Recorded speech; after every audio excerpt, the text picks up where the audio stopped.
Back in 1903, high-tech aerial photography required the use of pigeons.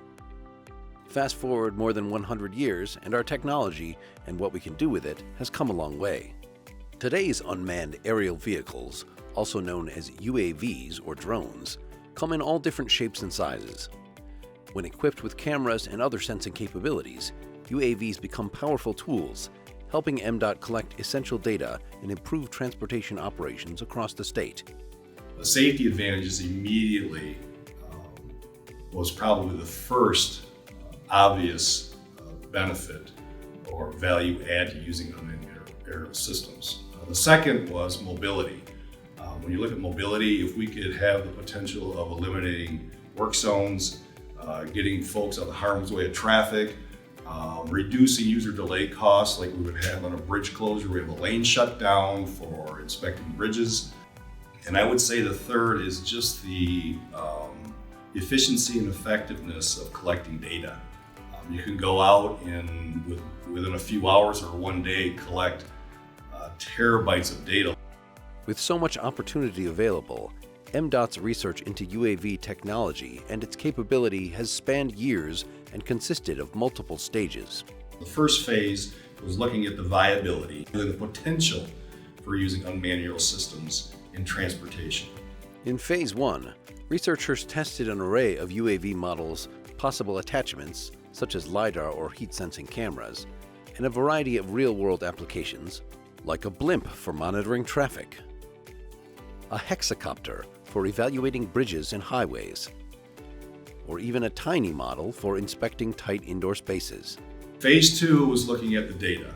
We were getting more drilled into what data can we collect, how can we store it, and what's the potential for using it in programs that benefit our current systems at MDOT. Once we got to Phase 3, we understood the platforms, we understood the sensing technology, we understood the potential for collecting data.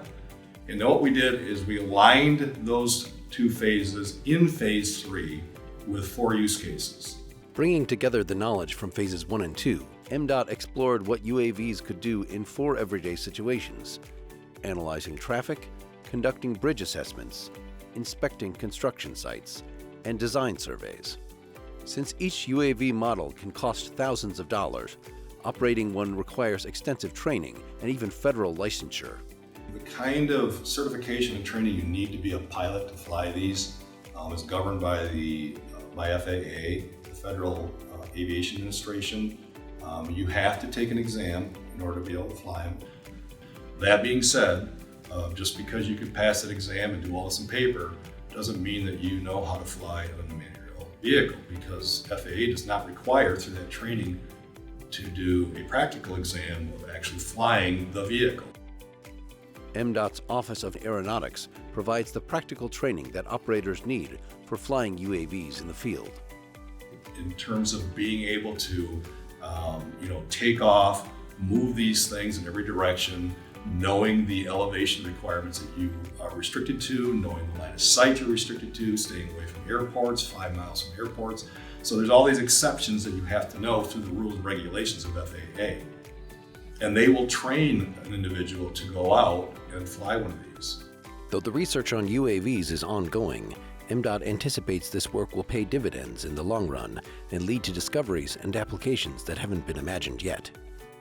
If you were going to ask me what a return on investment is, I would say it's eventually be off the charts. We've just touched the tip of the iceberg and we don't know what we don't know yet. For more information, please visit Michigan DOT's website.